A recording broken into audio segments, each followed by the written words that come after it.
Hey, welcome back to Riverside Real Estate Success. My name is Chris Mueller, and I am very excited today to be joined by Laura Vazquez. I think it's safe to say that you are a dominant force in the Riverside area. We were just talking before the podcast. You said you did around 40 units last year or in the last 12 months? Yeah. Yeah, that qualifies you as dominant, I think. Yeah. So, okay. So that's fantastic. So that's a lot of business. So I know there's going to be a lot to talk about in that. But one of the things I love to do on the podcast is nobody starts at 40 units, right? There was probably a road to get there. And I don't think many people are born as realtors, right? And so how did you get here? Where did you start? What was life before real estate? Life before real estate. I was in the mortgage industry. I started off as a receptionist or an assistant to the loan officers. So that was about 10 years ago. And, I would see the loan officers. I never really liked the lending side, but I would always see them talking to the agents and all that stuff. So I don't know. It just something about that attracted me. Okay. So I remember I said one day I will get my license and become one of those agents. And right. Here I am. Okay. So now you worked in the lending industry and you decided I want to be a realtor. Mm-hmm. You didn't decide I want to be a lender. I actually took the test maybe about twice. I failed it. So I just kind of gave up on it. I really liked it. Mm-hmm. But yes, I decided to be an agent. Okay. So you real estate. Now, how long ago was that? When did you make the leap? This is my 5th year. Your 5th year? Yes. Wow. Okay. So you went from 0 to 40 units in 5 years. Yes. That's pretty good. Mm-hmm. Okay. Yeah. All right. So tell me about year 1. What did that look like? Oh God, it was difficult. I wanted to quit. Yeah. I really, really wanted to quit. I remember I told my manager, I told him, hey, I'm ready to, I went to go apply for a regular job just because I didn't find anything. And he was the one that, he's like, come on, Laura, you can do this. You can do this.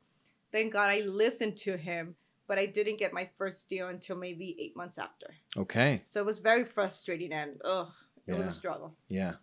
And well, I love that. There are a lot of people who listen who are newer agents or emerging agents. Mm-hmm. And I love to hear that, because this industry, it takes some time to start up. Yes. Right? Oh, yeah. So what did you do for those 8 months? What were you doing to generate that eventual deal?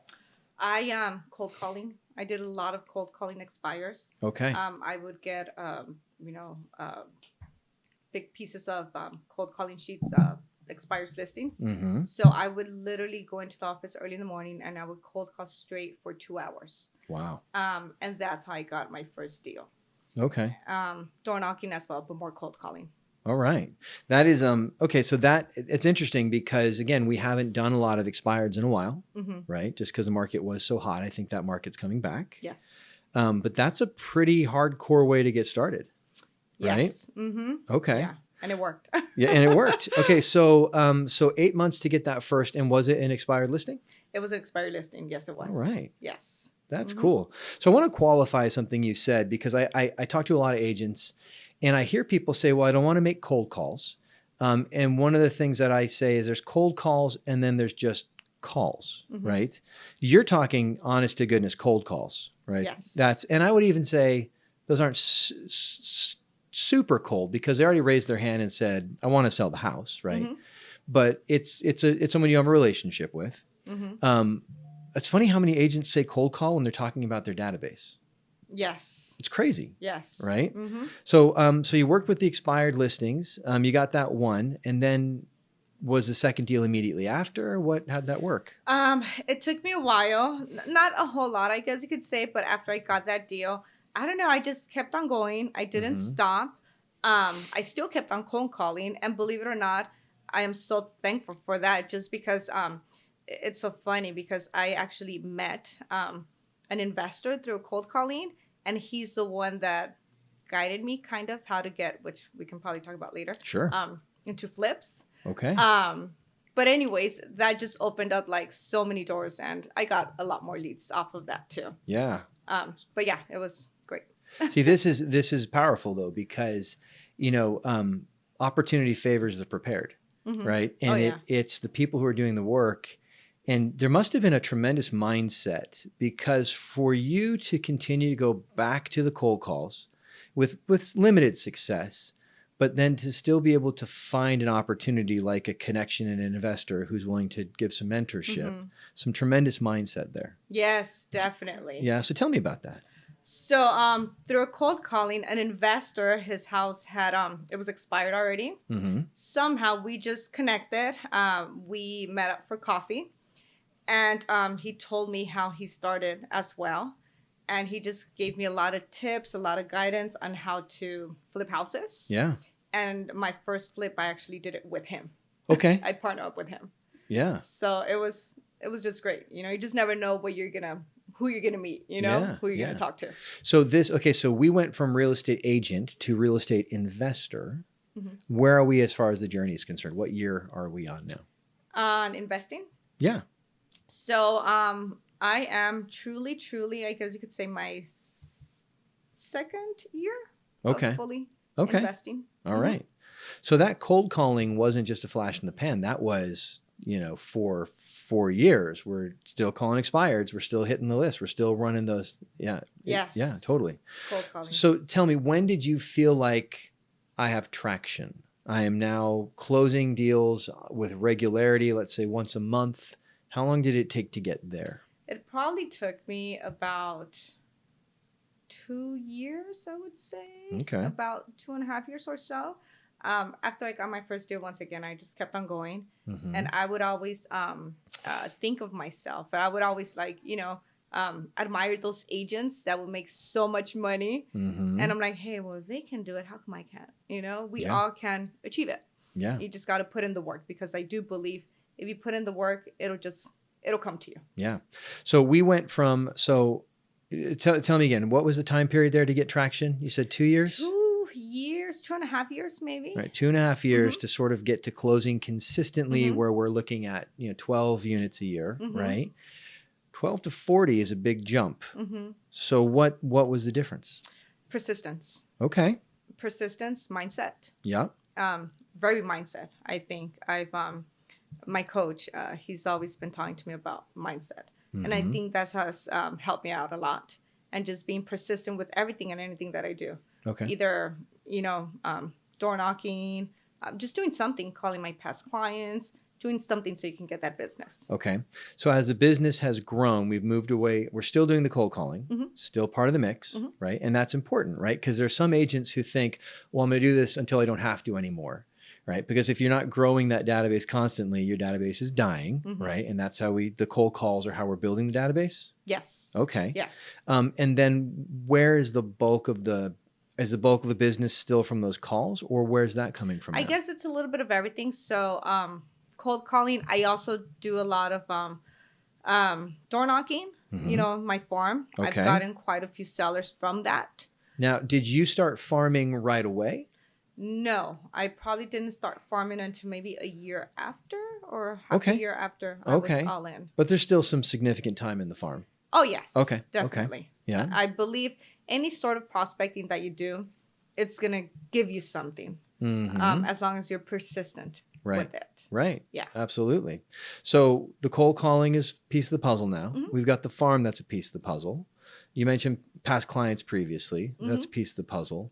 Is that all of the deals, or is there? I guess that's pretty much it, and of course, just whoever. I'm the type of person that if I go anywhere and if I have the opportunity, I just give up my card. Okay. You just never know. Yeah, absolutely. So then there's a certain amount of them that are coming in from people you've met, like new contacts. Yes. And then referrals from past clients too. Yes. Right. Okay.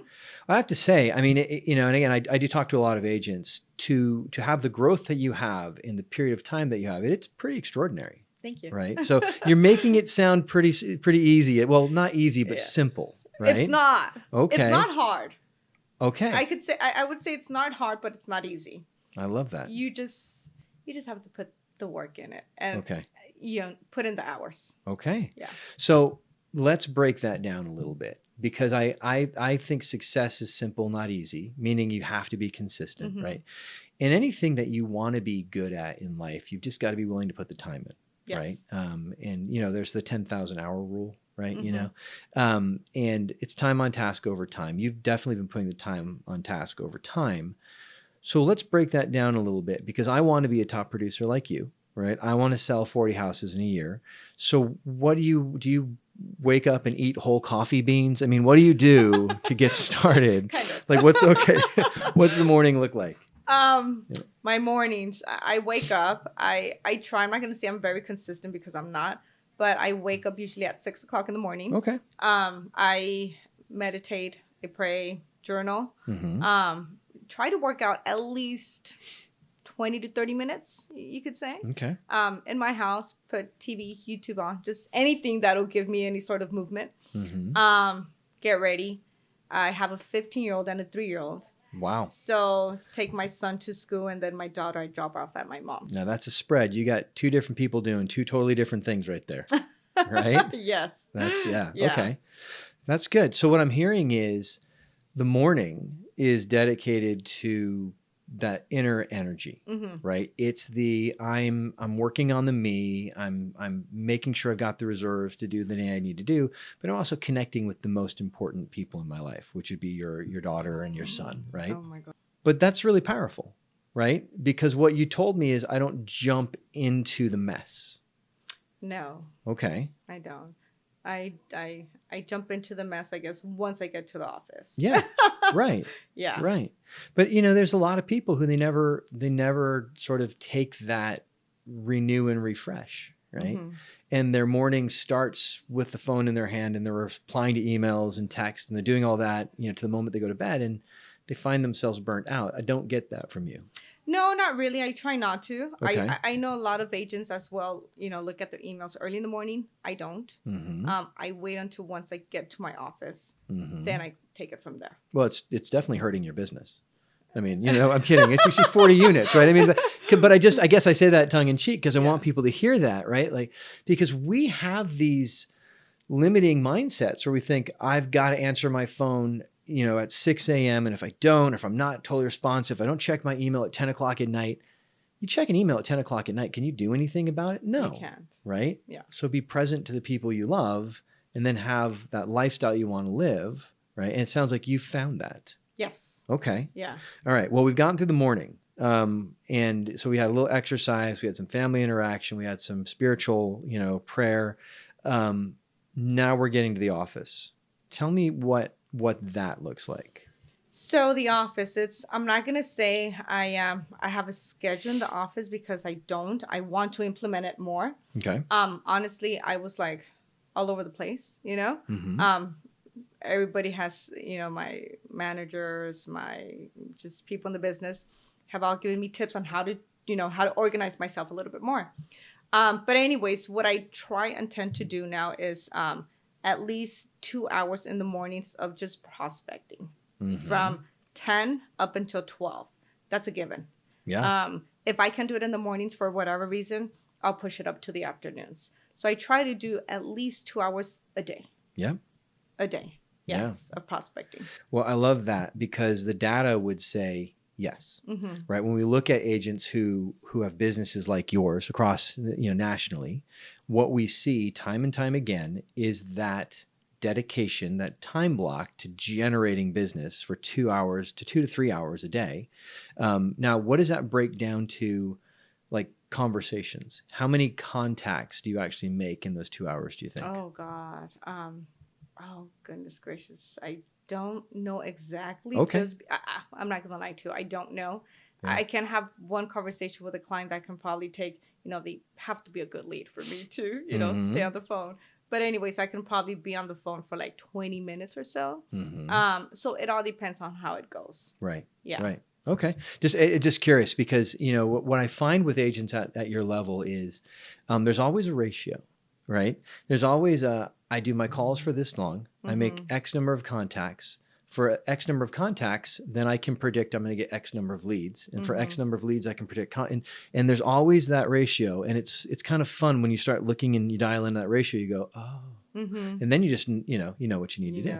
Yeah. So powerful stuff, but you're hitting the time block, which is huge. Yeah. So just in case I can't cold call or I don't feel like cold calling, I go door knocking for 2 hours. Right. Anything. Yeah. Prospecting. Yeah. 2 hours. No, I love it. You know, one of the agents who's been on the podcast, Kevin Allen, he does a lot of farming. And I asked him, why don't you do calls? Because, you know, calls, you can get more calls in the time. And his reply was, I like to go for a walk. No. Right? I mean, so, that makes sense. and there's truth, right? If you hate what you do, you don't do it. Yes, right? exactly. And there are moments where you don't have that mental energy. You go, okay, we'll go for a walk. You know? Yeah. And what a cool job that's an option. You know what I mean? I know. Okay, I won't get my workout in the morning, but I'll get it later on. Absolutely. So there's 2 hours devoted to prospecting, whether that's on the phones or whether that's door knocking. Okay, so that happens in the morning. Okay. I try, yes, in the mornings usually. Now, have we replied to emails yet? Have we done any transactional management stuff? Yes. So I usually get to the office around, I wouldn't say 9 o'clock or so. Okay. A little bit before. So I do have that whole hour of replying back to emails or, you know, things that I need to do. Yeah. Thank God for my TC. She helps me out a lot with that. Okay. But yes. All right. So here's the question I think a lot of agents are asking, because you do a lot of volume, and you have that hour set to respond to things, and then you have the 2 hours for lead generation. How do you stop that hour from becoming 4 and then no lead generation happened? Oh gosh. I just stop it. Okay. I just stop it. I look at the clock. I'm like, okay, I have to do this. If I don't do it now, later on, I'm just going to get busier, and I'm just not going to get to it. So I just put it in it's not easy, you know, at first. You just have to like implement it, and you'll get used to it. You'll get used to that routine. I love it. Yeah. I think you are 100% doing what you need to do, right? Because if you don't have leads, then you're on that roller coaster of, well, I've got business and now I don't have any business. And then I've got business and I have business. And that's a hard way to live, right? Yeah. And so that discipline to say there's 1,000 things that want my attention, but I'm going to focus on the one thing that's a difference maker. And then I'll go on other things is huge. Exactly. Right? And that, I mean, the results are obviously there. Okay. So we do our 2 hours of lead generation. We did our hour of response. We did our 2 hours of lead generation. Then what? Then after that, go back to emails or things I need to do. But if, like, let's just say, for example, there's always things to do. If, for example, in the afternoon, I don't have a whole lot to do, I'll just go door knocking. It's more prospecting. So I don't finish my day until 6 or 7 o'clock. Yeah. But I'm always trying to do something. Right. Yeah. I never pick up my kids before. Yeah. Well, it's that attitude of there's always something else I can do, right? Because there is literally, go to the supermarket and just hand out business cards. I mean, there's always something you can do. And not everything's going to be as productive. Yes. But once I've finished my high level things, if I don't have the leads I need, I move on to the low level things. If I don't have the lead and so on and so forth, right? Yes. And that gets a consistent business, right? Yes. You know, that is such a powerful mindset too, though. Love it. So we do that. We've got the day flushed out. You mentioned your TC. What other leverage do you have? Is it just the TC right now? I just hired an assistant about 2 months ago. Yeah. So we're still trying to work things out, you know, what to handle, what not to handle. But so far, I think that's going to be, that has been such great help as well. Yeah. So yes, it's my assistant as well. Cool. I think, you know, you are finding this path, right? What I love is I was just on a call the other day, and you know, one of the things that I recommend to agents I consult with is your first hire should be an admin. You're there. Most agents won't do that though. They go and they hire a buyer's agent, right? It's true because they want someone to do all the legwork. But when you hire an admin first, typically that's going to be a much more consistent person in your life. Yes. A buyer's agent will work with you until they get more business and then they go do their own thing. But that admin is there. And then when you have too much work for you in the admin, you hire a second admin because now you have the nucleus of a team culture. Yes. And you've got all that consistency, you know? And so I love that you're on those first steps with your admin. What was the thing that made you think, okay, now is the time? God, I've been having it in my mind since maybe the beginning of the year. Sure. I just didn't know how to go about it, who to hire, what to have them do. But finally, I'm like, okay, I need somebody. I need to take a vacation, which I haven't. Right. So that's more than anything what pushed me over to hiring an admin. Now, let me ask, is your admin a licensed agent or? She's not. She's not. Okay. No, that's okay. Yeah. So, but you know, so this is one of the things I love talking to agents about. And because defining that role is hard. Because as an agent, you're the center of your business universe. And there's a lot of things you're like, no one can do this. I'm the only one who can do this, right? And so defining your 80-20 tasks, right? What's the 20% that brings the most return? What's the 80% that your admin can do? How has that process been? It's been, I'm not going to say it's easy. It's not hard either. But it's just a matter of, I guess, knowing what to hand her, you know? And just trust in that person that they're going to do it right. Because if you don't, there's no point of you giving away that work if you're always going to be constantly questioning or checking or, you know? Oh, yeah. Of course, you know, once in a while, take a look at what they're doing. But you have to have that trust in order for you to kind of have that relief. I love that. And so what are the things that you've now leveraged out to your buyers or to your admin? Sorry. Well, she's now pretty much I'm training her. I want her to be literally to take over everything like paperwork stuff, I guess you could say, that I can manage, and also have her leverage more of my past clients, send them cards, my potential clients, reach out to them, kind of, you know, trying to see if they're potential buyers, right? Just stuff like that. Yeah, I love it. So what I hear is, you know, in our database, we've got one-on-one touches, phone calls, right? Coffees, you know, depending on who the client is, those things, handwritten notes even. But then we have the one-to-many touches, postcards, you know, marketing materials, emails. One-to-many doesn't need your touch. She can do that. Exactly. Right. Okay. Yes. Yeah. Which is something I really didn't do, you know, touching bases with my past clients just because you're always on the go, busy. And now that she's came along, she's tremendously helped me out a lot with that. Yeah, absolutely. Yeah. Well, then I would expect to see some definite return on that leap, right? Because, you know, so database, how many people would you say you have in the database right now? I probably have about, I would say 500. Okay. Right. About 500. So 500 people being touched with consistency, there's just a whole nother thing right there. I know. So that's what I'm trying to teach her how to call them. Right. Following up, trying to see if they're still interested. Yeah. Because I know there's plenty of buyers or sellers on that database. Yeah. I mean, you know, there's always going to be buyers or sellers. We've got death, we've got divorce, we've got transfer, we've got birth of a child.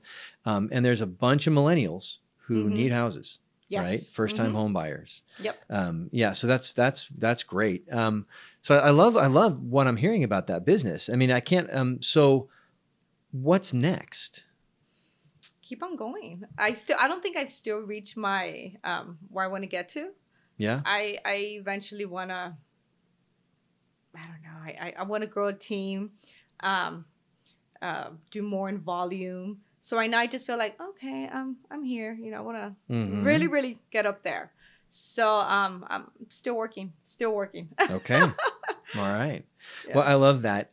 So one of the things I love to ask agents who are doing well and they're at a level that you're at is, what do you wish someone had told you in that first year when you wait 8 months before the deal, or in your second year when you hadn't gotten traction yet? Oh God, so many things maybe. You know what? I remember I would have loved somebody to had gone with me to list an appointment, or for me to I never shadowed anybody. Okay. I don't know, but I wish I had that one person that would let me shadow them, you know, on showing houses, on listing appointments, on things like that that I think Yeah. as a new agent, you always want to see somebody else doing the work so that you can see how they do it. Yeah. Yeah. So mentorship. Mentorship. Mm-hmm. That's yeah. I think that's some solid advice. Yeah. We're as realtors, we're independent contractors, Mm-hmm. but that doesn't mean we're alone. And it's very easy to fall into the lone wolf mentality. But if you look at nature, the lone wolf dies. It's a death sentence, Yeah. right? If you've been cast out of the pack, that's a death sentence. Mm-hmm. And that to say, find someone who wants to help, who's willing to help. That's a huge thing. Mm. What did you do? And maybe there wasn't anything, but what do you feel like? I wish I wouldn't have spent so much time doing this, because I would have gotten more results if I had done this. Possibly. God, I don't think I did. I don't know. Oh God, I don't know. That's a good question. But I wish, once again, going back to that, I would have gone to. I did had a few listing appointments which I didn't get because I was new and I didn't know how to answer their questions. Yeah. So I wish somebody would have gone with me. I wish I would have gone with an agent to see how they did it. Yeah. I had an agent on the podcast a while back, and really good dude, Clint Bosner. Okay. And he's a former NCAA athlete. And something just started humming loudly in the room. So if you're hearing that on the podcast, it is what it is. And he went to a listing, at a chance at I think it was a 7-figure listing early on, and he swing and a miss. Wow. And he said, so I went back and I asked him what I do wrong and how could I improve? And it's such an athlete mindset, Yeah. It's such a scary thing to do. Mm-hmm. But that humility to go back, and he said it's part of one of his regular things. What could I improve of? What could have been better? What was the difference maker? And he did 56 units that year. Wow. I think within 3 years he was at 56. So he's kind of like yourself, one of those quick climbers. But I find with agents like yourself, that kind of a mindset, like I wish I had mentors. So you'll find mentors, or, I had that one listing, yes. What did I do? How can I get better? Do you set goals? Like, do you set, I want to sell, 50 houses next year kind of goals? Yes, I do. Okay, good. Yes. Good. All right. And then so what's your plan to get to the goal? Be persistent. I think that's the main thing in this business. You have to be persistent with anything. Be persistent to get to that goal. And once again, just work for it. Mm-hmm. Work at it and be very persistent. And I think you can achieve it. Yeah. Well, I absolutely agree. So we're coming to the end of our time. I try to keep it to a 30-minute conversation because people who do business like you do are very busy people. But I would be remiss if we didn't just sort of talk a little bit about what's happening in the market now. Because over the last 5 years, we've had kind of a normal market, 2019, ish. Yeah. And then we had 3 years of crazy, right? And this year we've had a transitioning market. Mm-hmm. And so how has that affected the way that you're approaching your business? I'm not going to say, it's a little bit harder just because those buyers don't want to jump into buying a house. Mm-hmm. So you just have to learn and you have to know how to talk to them. Yeah. I still think it's a good time to buy. You should totally buy versus renting, You shouldn't. But I do think next year, I don't know, something in me just tells me next year we're going to be super, super busy. Yeah. So... Yeah. The demographics are good, right? I mentioned the millennials. They're out there. They're a huge generation. Mm-hmm. And a lot of them postponed home ownership because of the 2008 crash, right? And college debt and other things. There's also Gen Z, which is coming up, also a large, we have these, and we're underbuilt as a nation. And we still have historically low inventories if you're looking at it. And so I think you're right. I think there's a lot of energy out there. What you said about it's still a great time to buy. I don't think let me put it this way. I agree, but I don't know that a lot of agents believe it or can articulate it, right? Yes. So if I'm your buyer, why is it a great time to buy? You're paying rent. Yeah. It doesn't make sense to pay somebody else's mortgage. Right. Why not just purchase right now and have that investment. Yeah, You know? totally. So I just think renting is just a waste of money. And right now, rents, as you know, Moreno Valley, they're so expensive. Oh, yeah. You're looking at $2,800 maybe. Yeah. You know, one of the things I heard recently that I loved was a mortgage is a fixed expense, right? Yep. And so to approach it and say, you know, I realize that this payment might be a little bit of a stretch right now, right? It is. We can do a 2-1 buy down, which will help, but are you comfortable with this payment at a stretch? More than you want to pay, but that's fine. Because what I want you to understand is that's a fixed expense. And so is your income fixed? No, more than likely it's going to go up year over year. Even if it's just inflation, your income is going to go up year over year. And so that stretch will be less of a stretch next year and less of a stretch the year after that and less of a stretch the year after that because your income's going to grow. I totally agree. Right? Yes. Is your lease a fixed expense? Right? And then it's the educating the client. And I mean, these are things we haven't had to do for 3 years. And more than anything, what I'm seeing a lot is that many people out there, buyers that are renting, they've come across that seller that wants to sell. So what happens to them? They have to, unfortunately, either get something, you know, a house, or just go out there and look for something. Yeah. Versus them just having their own house and not having to worry about any of that stuff. Well, and 70% of the market right now is locked in at rates under 4%. Right. And I think the average mortgage is 3.3 existing mortgages. And so those people aren't going to sell. So who is going to sell? The people who are liquidating assets because they're preparing for the market to adjust, which we're going to see a little adjustment. So they're liquidating assets so they've got money so they can put it in and get more assets. Right. And so, if you're in a lease, if you're in a 2-bedroom, 3-bedroom home on that lease, it's not only is it not a fixed expense, it might not be a fixed residence because it could be sold out from underneath you. Exactly. Yeah. Good deal.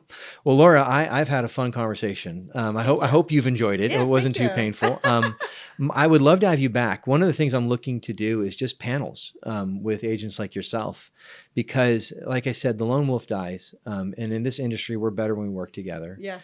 And what I love about when we share what works, there's such a confidence that 90% of the people won't do it anyway. So it doesn't matter. There's no secret. There's no secrets, right? You know, and there's plenty of business for everybody. Yes, there is. But you are getting your unfair share, and congratulations on that. I hope to see it get bigger and better in the future.